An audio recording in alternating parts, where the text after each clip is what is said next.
This is Grant Janik, one of the pastors at Warren Baptist Church. Hope you're doing well. This is just meant to be an introductory video, as I know that you are checking out some of my online information.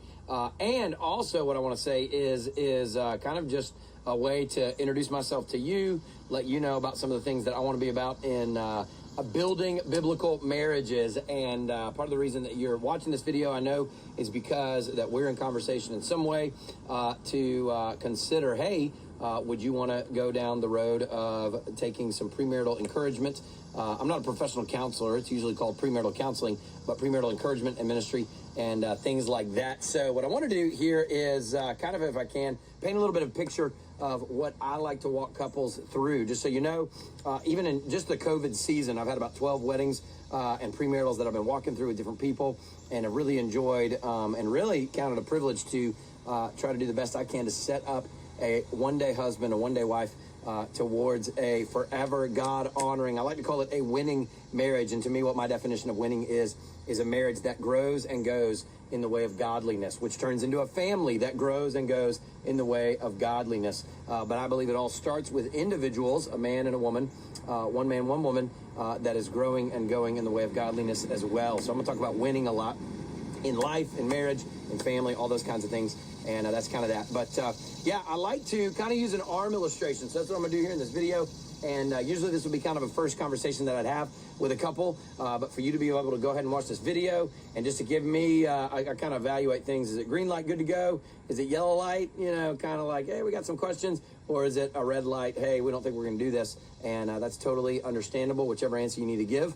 But I want you to know, here's kind of where I am. So to say, I'm putting my word on the table, and y'all let me know if y'all want to accept it and go with it, or if there might be any questions in that. But here's what I like to say and ask of couples. You might have read this in the online note, but here it is kind of spoken out, is I like to use the arm illustration. So we are right here today, right here, right now, is what I would say is we're right here. But your wedding day is right here. And what I like to ask for couples is for three key things between now and then. Key thing number one is to take some assessments. Now, there's two assessments that I like to encourage. I'm going to call it an A and a B.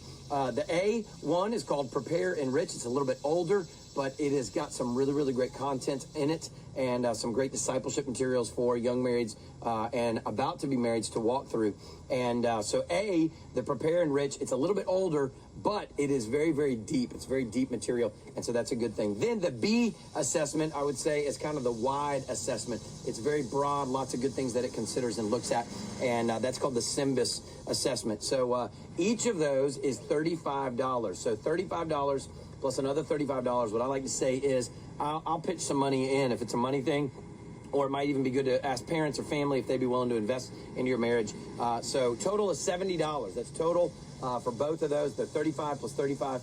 And if you'd be willing to and wanting to do that, I'd love to ask, would you take those assessments? Then what I like to ask for, thing number two that I like to ask for is 7 and 7. Oh, wait, hold on. Let me pause and go back. There is also a $10 book that we like to give to couples. If y'all can help and contribute $10, so $80 total, $10 to go towards a book. That'll be really, really worth it. And we'll talk about that as a part of our premarital. That would be helpful as well. So $80 total investment up front. And that's that. The second thing I like to ask for is 7 plus 7, 7 and 7, 7 hours of face-to-face ministry time. And if we need to do that via Zoom or things like that, we can, but face-to-face is better. But 7 hours of time together, and then 7 hours for y'all to do, I don't want to say homework, but life investment, some assignments that I would want to give to y'all. So kind of big step one is taking the assessments. Big step two is 7 hours together, and we'll work that out, figure that out however we need to. And then 7 hours of investment assignments. I got some really cool things I'd love for y'all to watch. If y'all want to go ahead and get a jump start on it, The Vow by Craig Rochelle. It's a 4-part message on YouTube. You can find it, and would love to encourage y'all to consider that. So 7 plus 7. And then big thing number 3, which really is kind of all throughout this. What I like to say is what we honor God with in purity before the wedding date. Again, here's the wedding date. What we honor God with in purity, God will honor, keep, protect, and he will magnify on the other side of the wedding date. So what I like to say is if that wedding night is supposed to be a grand slam kind of experience, so to say, sexually I'm speaking, we need to not even take a lead off of first. An appropriate hug, appropriate kiss, things like that. So I want to ask for purity. Those are the things that I love to ask for. I've got to go quick and end this, but I just would love to see. Would you want to do it? I'd love to have you if you would.